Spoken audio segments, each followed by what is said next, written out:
Bonds, our resident writer on AEW Dynamite Download.com, that was his biggest moment of the night as well. And we're going to hear from him right now. I'm alone here. Okay.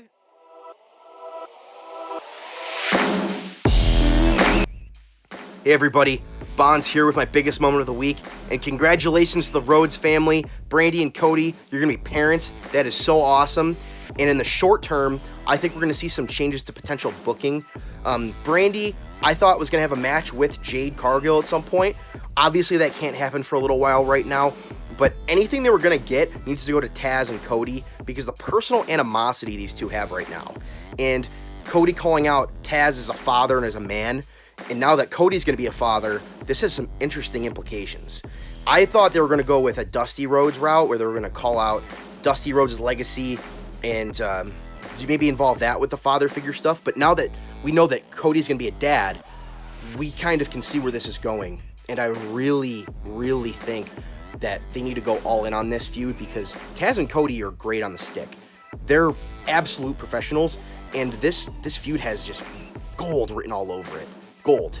It can be great. And whenever wrestling imitates life, art imitates life, it's better and more interesting. And that's probably what's going to happen here. We're going to see a great feud. And guys, SPD Crayfish, I want your thoughts. Take it away. Wow. I mean, Bonds just had a mic drop in so many different levels. He hit on so many points that I honestly kind of glossed over just because there's so many things, so much going on during that whole segment. But I'm almost a loss for words because he really hit it out of the park with that, when real life and the whole father and son figure where how Taz has got Hook in there. And so it's just, what a great moment by Bonds, man. He really escalated that Cody segment. And even though he was my top performer of the night, I mean, this just made it even better. He certainly made a great case for you, buddy. I mean, usually I go back and I judge who had the better top performer. And I felt like I had the better top performer this week.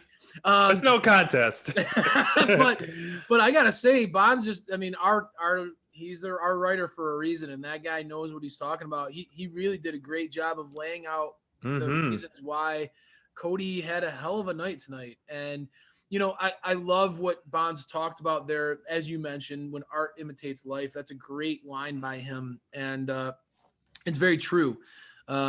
When we feel like we can connect with the characters on screen, that's why it's so important that we get a clear understanding of these characters and they build off of, we so often are used to start and stop with character pushes and feuds and motivations, and AEW does not do that.